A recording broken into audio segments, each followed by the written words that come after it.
So that is exactly how I was going to begin, because I think you might kind of hear some common themes throughout these presentations, and that is that we as teachers, I guess in general, but especially as we embark on some new strategies, we get to a point where we say, this just doesn't quite feel right. It's just not working the way I want it to work, and then we come up with solutions. And so that's what I want to talk to you about today. Discussion boards, closing the gap.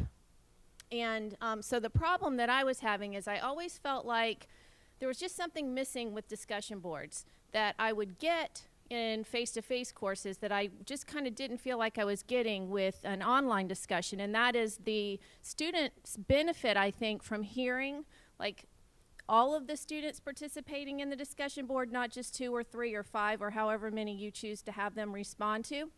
I think we all know that it's unrealistic to think that they go through and read everybody in the class's posts. They do probably exactly how many we tell them to do. So they don't get to hear all of the students' comments and opinions and attitudes and feelings about what the discussion is about. And oftentimes what I think they miss is the instructor's comments back to them.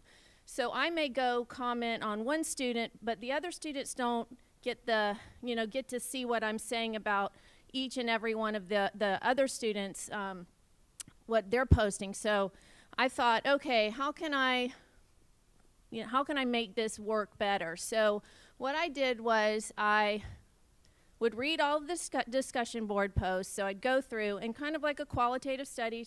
As someone said, we're researchers, we can use those skills. So I would go through the discussion board and I would look for common themes throughout the discussion. So I'm just writing down comments as I'm reading them and coming up with these themes. I would clarify any misconceptions that I noticed in the discussion board. So if someone was just off base, like this just isn't right, any kind of policies or laws or anything like that that I thought were just missing or they weren't getting, and I would make note of those. And then sometimes I would note, okay, they're just as a whole group not getting things, so I would be able to then provide them other resources, further readings and things that kind of like a formative little assessment. What are they not getting here that I need to provide more information about? So I would include that. But here's what I think the students most appreciated, and that was they got my perspective on the topic. And that's what I kept hearing from when I would solicit feedback about my online courses. One thing they really missed with those discussions is, what do you think about it? What are your thoughts, opinions? How do you feel about this topic? So for example, if I had a discussion on, should college athletes be paid? I mean, that opened up a whole lot of discussion, and they would read what their classmates would say, but they really wanted to know what I thought about that. So I could provide that through this means. Is that it? Okay. So I have more time than I thought. So basically what I did was I would send out all of this information. I called it a summary of the discussion board.